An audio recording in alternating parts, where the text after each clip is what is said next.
Welcome back. All right, so I want to talk about rule changes. I want to talk about rule changes because we're going to be heading into the summer. During the playoffs, we always get into which rules are enforced, which ones aren't. And there are always those that say, well, no, the game's changed too much, or we don't want to change the game too much. The game's fine as it is. The reality is, hockey has changed a lot over the years, and it's changed a lot since I was a kid. The way that the National Hockey League calls penalties now. What is or isn't a penalty has changed. What is or isn't offside has changed. And video reviews have changed everything. I mean, back in the 80s, we could say, I think there was a penalty at, and you might get an angle where it's like, yeah, I guess, but you didn't have a bunch of different angles, and some of the technology we have now, we didn't have back then. So it definitely does cast a much brighter spotlight on some plays that we get upset about. But I wanted to look at historical rule changes by the National Hockey League and pre National Hockey League when it was the National Hockey Association before they decided Eddie Livingstone wasn't worth the trouble. So, and if you don't know who Eddie Livingstone is, I will try to remember to link to one of those Eddie Livingstone videos at the end of this video in one of the boxes you see at the end of videos. So, 1910, 1911, so this is National Hockey Association. The games changed from two 30-minute periods to three 20-minute periods. It would dramatically change the game if you had two halves of a game instead of three periods. If it was two halves, just a 30-minute period would be brutal. It absolutely would, and players would be completely exhausted by the end of that 30-minute period. We see in overtime, just how tired players get out quickly, and you don't have your TV timeouts during overtime and all that. So yeah, a 30-minute period would just be ridiculous. I wouldn't mind seeing it tried a couple of times. I wouldn't mind seeing it for like an exhibition game. I don't think the NHLPA would sign off on that. 1911, 1912, the Rover was eliminated by the NHA, which was about to become the NHL. So up until then, you had your goaltender, you had two defensemen, three forwards, and a rover. The rover's job was basically to look for where he was needed on the ice, support the forwards, come back and play defense. The rover could play wherever he wanted. And it's a terminology I still use when I play street hockey, like, I guess you're roving. And it's sometimes it's a compliment, sometimes it's not. Depends on the situation. If a defenseman's down at the other end when the goal goes in, I guess he was being the rover. So eliminating the rover opened up the ice. Basically, the idea was with six players on the ice plus the goaltender, there just wasn't much room out there to get creative. So the rover gets eliminated, allows for more creativity. Now, 1917, 1918, we are now into the NHL's official existence. The NHL makes a smart move here. The goalies are allowed to leave their feet to make saves. So when I was doing historical videos, I'll say 5 years ago now, I think when I did a lot of the historical stuff, it does need to be updated, absolutely. Even though the history hasn't changed, the set has changed, the presentation for videos has changed. I could definitely do an updated version of some of that stuff. So goalies being allowed to leave their feet meant that goalies would comically fall down. Whoops, I fell down. Oh, I got the puck. So once 1917-18 rolls around and the NHL says, yeah, you can leave your feet to make the save, goalies feel a heck of a lot better, and they're not getting penalized for trying to make a save by diving at the puck. I just can't imagine how hockey would have looked back then. The Rover, the 30-minute period, goalies not allowed to leave their feet. And as weird as it seems for us, to them back then, that's how hockey was. So I'm sure there would have been people back in 1916 saying, well, goalies can't leave their feet. They have to find a way to make the save. Why are they letting him fall down? That's lazy, Then they can cover way too much of the net. 1921-22 minor penalties were dropped from 3 minutes to 2. I do think that the 2-5, I think that there should be more room there. And you have the double minor, which is 4. I don't see why there can't be a penalty that's worth 3. Is hooking as bad as a high stick in the face? You could make the argument that a high stick in the face is a 3-minute penalty. You could make it a 3-minute penalty for certain fouls and two for others. And as crazy as it sounds for me to say that now, there was a time where minor penalties were 3 minutes. 1927-28, and I've only included rule changes that I wanted to mention in this video. There are tons of rule changes in the NHL's history. 1927-28, forward passes are allowed in the defending and neutral zone. Up until then, you could pass sideways or back. That's it. No forward passing. So just imagine how difficult it would have been to set up a scoring play that way. I want to say I know with rugby you have to throw backwards, and I don't know that that was necessarily where they got the idea from, but the idea of not being allowed to make forward passes, just insane. Now there are some players, there are some defensemen in this league that love the drop pass, and I think would be absolutely fine with this. But in general, I prefer forward passing. And then in 1929-30, they got smart. They allowed forward passing in every zone, which doubled scoring. So you could only forward pass in the defending and neutral zones. So just imagine how weird this would look in game. Pass forward, forward. Now you get into their zone, you have to pass back. So you can't pass forward in the neutral zone. How much easier would it be to defend a power play? How much easier would it be to just eliminate an attack? So yeah, no kidding that scoring doubled as soon as you're allowed to have forward passes in the offensive zone. Which again, I'm sure there would have been fans at the time that would have shaken their fists and said, "This isn't my NHL. This isn't what I watched. Oh, look at all these goals." 1931-32, only one goalie allowed at a time. Now, I want to specify, and the rule specifies, no team had ever put two goalies on the ice at once. I guess somebody at the NHL head offices said, do you know we don't actually have a rule about how many goalies can be on the ice at once? And it is a shame that no team ever actually tried it. This is an era, though, where most teams only dressed one goaltender. There was one goaltender. Each team had one goaltender. That was it. And so that wouldn't change for quite some time.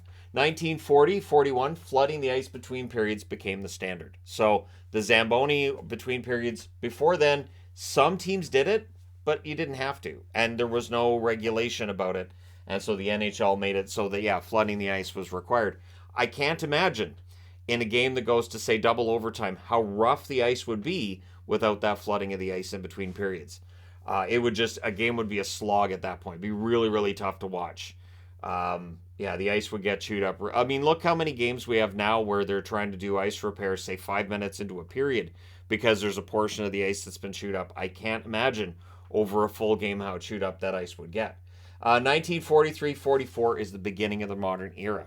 The red line is introduced. Before then, it's two blue lines. They wanted to cut down on offsides. They figured putting in the red line and not allowing or allowing two-line passes was a debate in the NHL, and I'm sure there are some fans that maybe didn't like the idea that you were allowed to, from your own zone, pass beyond the red line. But there was a time in the NHL where you weren't allowed, and passes beyond the red line were just not a thing. So the stretch pass, that we call it now, that is such a common part of the game, yeah, when you bring in the red line, it's to split up those zones and to make the neutral zone actually gets a little bigger at times. It shrinks other times. I didn't put up every time that the neutral zone's been made larger or smaller, every time the crease has been made larger and smaller, or any time that the nets have changed size themselves, but it has happened. So the red line's been an arguing point for a long time. I don't think we'll ever see the two-line pass taken out again. It's just too exciting to watch the game now. And making it so that that two-line pass was allowed was in part to get around the trap too, because before, back in the day, before you were allowed to pass past the red line, well, a defending team knows you're not allowed to pass beyond the from your own zone to beyond the red line, so they could just line up at the red line. And the idea of allowing two-line pass was to make it so that that trap wouldn't work anymore. That's why when I talk about trapping hockey, I talk about the modern trap, because the classic trap would not work in today's game. You simply can't do it.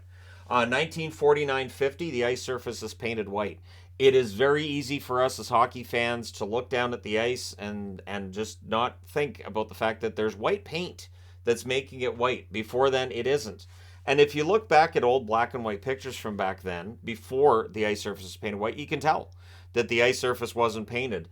And it would be a totally odd scenario now if we had if we went back and said, we don't need to paint the ice surface, it'll be fine. So you can't hide a loony that way under the ice either, so you got to paint the ice white. Anyways, so yeah, the ice surface being painted white was brought in 1949-50. 1951-52, it was decided home teams would wear white, road teams would wear the darker jerseys. Black and white TVs, I'm going to talk about this again here, black and white TVs, you couldn't have red and blue. It just didn't work because it looked the same on TV, right? So you had to have a white colored jersey and a dark jersey. Before then, I mean, you could have two teams wearing white jerseys against each other. I guess technically, I don't know that that ever happened. Not on purpose. I know there was a preseason game not too long ago where it happened, but it doesn't usually happen on purpose. 1956-57, a power play ends on a goal. I believe this was brought in for the Montreal Canadiens. The Montreal Canadiens scoring multiple times during power plays. So right now it's a 2-minute power play and it ends on a goal. Back then it didn't have to. It was just a 2-minute power play. And I've seen an argument for that. But just imagine with the Oilers power play this year, and they've scored 7, 9 seconds into a power play. How many more power play goals would they have had this year if the power play continued? And that was the argument with the Montreal Canadiens back then. It just wasn't fair. It's just like now we have the 4-on-4 for 2 minutes.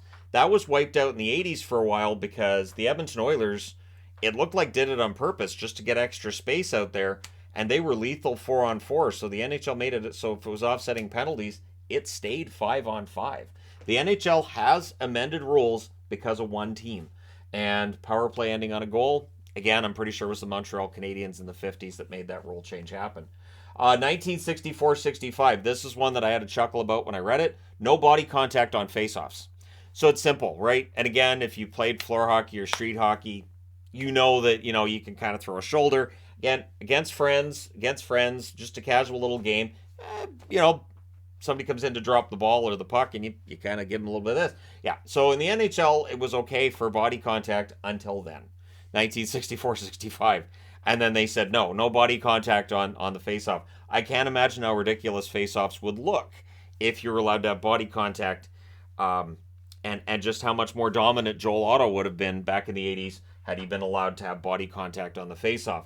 1965-66, teams are required to dress a backup goalie. Yep. They were required to have one for the playoffs before that, but now it was, you need to have a backup no matter what. There were instances where a goalie would get hurt and somebody else had to go in. It wasn't a goaltender.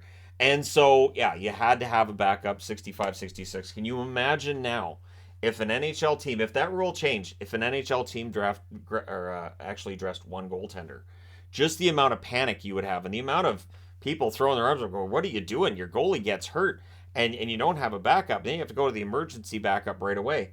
And that was kind of the system before then. There was somebody in the building. Same with the emergency backup system. And and then once you bring in the backup, now it's something we couldn't imagine not having. But back then it was considered something new. 1979-80, helmets became mandatory. So this is like a running joke with hockey players that they figured out very, very early that you had to wear a cup, you had to wear protective equipment. We didn't realize protecting the head was all that important until the late 70s, early 80s. And it was grandfathered in. So for players who had played before then without a helmet, they didn't have to wear one. Craig McTavish was the last player to play without a helmet. And I remember arguments at the time about how helmets were going to mean that there was a lot more high sticking. It just, that was there. That's always been the argument, is anytime you talk about changing the rules to make players safer, there will be some argument that this isn't going to work because it's going to mean more stick work, it's going to mean more dirty play. And, I'm not saying it hasn't, but it hasn't become the epidemic that it was said it would be back in the early 80s. So helmets became mandatory. Then 1998-99, the 2-referee system begins. I am old enough to remember the 1-referee system.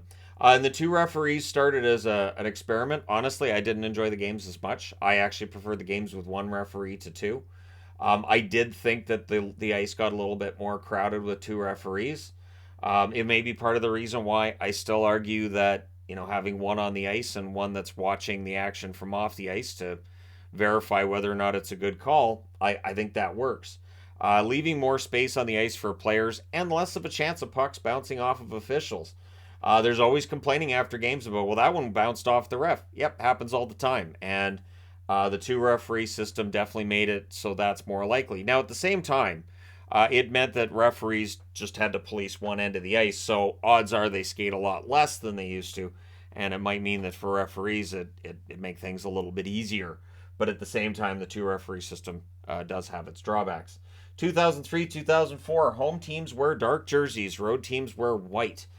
This was a change that was unpopular at the time. I'm still not a huge fan. And it just seems like a minor detail. But if you go to a Canucks game, you're going to get a team in blue and a team in white. Before this rule was changed, you might get a team in red, you might get a team in black, you might get like you're gonna get every team wearing their dark jerseys on the road, and your home color's white. And it just I don't know. I do understand though that most of the specialty jerseys, most of the popular third jerseys are going to be dark colored, and that the dark colored jerseys generally sell better than the white jerseys. And I think that's a big part of the reason why the switch was made. Home teams wanted to wear their darks and wanted to wear their alternates and all that, and they were always dark colors. So the rule change was made.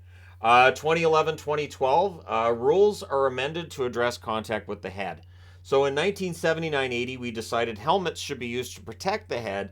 And in 2011 2012, we were like, shouldn't we have a rule, though, to protect the head? So again, going back in time, hockey fans didn't think head contact was that big of a deal. When I see fans now getting all upset, like, oh, that's clear contact with the head, that should be a fine, a suspension. And I think back to like in the 80s, nobody would have batted an eye. Players would get up, they'd be all groggy, they'd be falling over, and they'd skate over to the bench, and they'd sit at the end of the bench for a while, and they'd give them some water or some Gatorade, and they'd put them back out on the ice. And then after, we would hear tales of players saying, I don't remember anything that happened the rest of that game. I know I played it, I don't remember. And I mean, famously, there was, a trainer, I'm trying to remember which coach it was, telling a coach, he's not sure where he is, and said, well, tell him he's Wayne Gretzky. And like, it just, the jokes that were made back then about, it's fine. We now understand that concussions are really serious. They have long-term lasting consequences in some cases, and they can be life-altering. So we don't have the cavalier attitude about head contact we used to. I still feel like the NHL has a way to go with that. The fact that they amended the rules back in 2011, 2012, I don't know how much safer the game is now, though, than it was then. Is kind of damning of an assessment with that. So anyways, the addressing the contact to the head begins in 2011, 2012. And then most recently, 2015, 2016, the start of 3-on-3 overtime, which may at some point be extended because we really don't like the shootout. Most people don't. I know there's people that do. But most hockey fans would like to see it in the game as little as possible. And so the idea of expanding the 3-on-3 overtime to 7 or maybe 10 minutes is there. Interestingly enough, the NHL had regular season overtime back in the early 40s. They took it out because of World War II. They just train times had to be more. You didn't want to be missing your train, is basically what it was, on top of just other stresses on the league during the Second World War. And so overtime doesn't come back until the 80s, and it doesn't become really, really prominent until recently. I saw a comment yesterday about whether or not, would the NHL ever go back to ties? No. I think the days of a tied NHL game are over. I never was bothered by ties. It didn't bother me at all. I remember, a team I cheered for got a tie. I would say, well, at least they didn't lose, and that's fine. But I know now you have to have a winner, you have to have a loser. Offside and goalie interference challenges were also introduced in 2015, 2016. So it's been 7 years, and we still have arguments about goalie interference. I did, and I've shared, I did a video on goalie interference not that long ago, which since I read through the article and went through, there were a couple other sources I used with that as well, that it's really cleared up whether or not it's going to be goalie interference. I usually have a pretty good idea before they make the call about whether or not it's going to stand. I would say my success rate, just looking at the replay, just from what I've seen the NHL uses as its standard, I'd say I'm about 80-85% on goalie interference. There are other ones where I'm like, okay, well, that didn't count. All right, well, that counted. All right, fine. But generally, I don't have the cloudy idea of what goalie interference is. It's kind of clear for me. But offside, they've clarified as well, and now you can have your foot off the line as long as it breaks the plane, then you're not offside. I think there might be a little bit more fine-tuning to do there when it comes to the offside reviews. But at any rate, I'll leave it there for now. Let me know your thoughts in the comment section below, as always. Don't forget to hit like and subscribe if you're browsing your way through. You just happened upon this video. Thank you guys so much for watching, for all your support. I will talk to you again soon.